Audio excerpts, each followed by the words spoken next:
G'day, I'm Warwick Schiller, and recently I've had some questions asked and some conversations generated about being at a horse show and someone falls off their horse and their horse gets loose and runs around, and how it affects the other horses. And people have asked me a bit, and the reason that conversation came up is because I recently on social media put up some video of our foal Rupert loose in the arena here running around while I was riding Bundy. I was actually filming off Bundy with my phone. And Rupert was running around having the zoomies, and I was videoing him.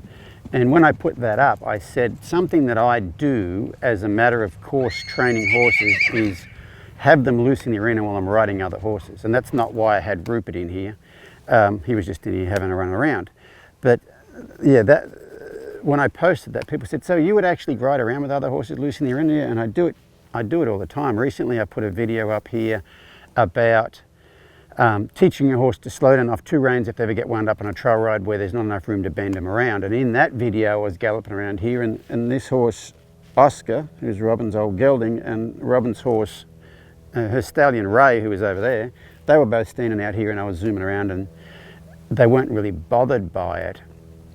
And the key to that sort of thing is preparation. And it doesn't matter what you're doing, if you train horses or what you do. I have a podcast, and just recently I interviewed a lady from Australia named Heather Swan, and she broke a world record having the world's highest wingsuit base jump. So she jumped, her and her husband jumped off Mount Meru in India, which is 22,000 feet high, with a wingsuit on, and she wingsuited out across there, and then she parachuted.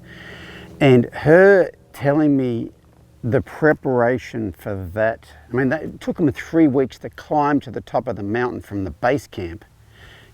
And then they had to build an ice cave and wait for the right opening in the clouds where they could do this thing. There's a lot to it.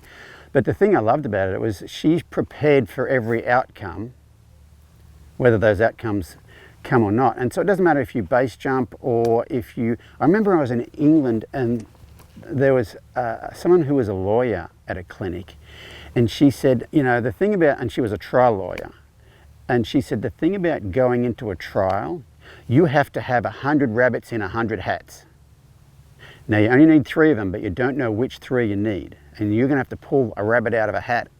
When they ask the question, you've got to be able to pull the rabbit out of the hat and say, here, I've got the answer to that. And I'm very much the same with, with training horses. And one of the reasons I turn them loose in here is because it really helps with that inevitable thing that's going to happen at some point in time in their life, where someone's going to fall off and that horse is going to run around, and it might save you if you do some preparation for it. And what I do is, first I'll have a horse, say I'm going to start a young horse, I will first have them loose in the arena. I've done all my groundwork in here, they've been turned out in here.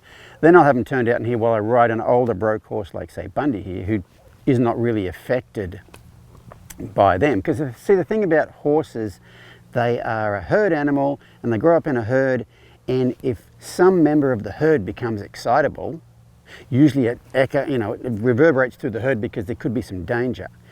And that is not the best thing to have in a riding horse, to where it feeds off the energy of all the other horses. And so that's what I'm really on about. But so I'll have them turned loose.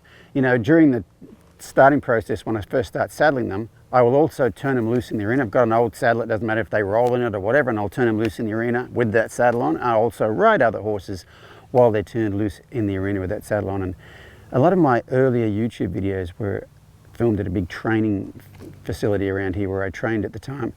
And I was starting, some warm bloods and restarting horses that bucked and bolted and reared and things like that. And I had started doing that particular thing with those horses, having one saddle up and turn it loose in the arena while I was riding another horse.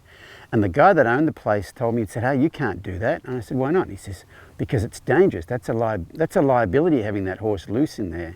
And I didn't say anything at the time because it wasn't my place, but really riding a horse that is easily influenced by another horse is a liability.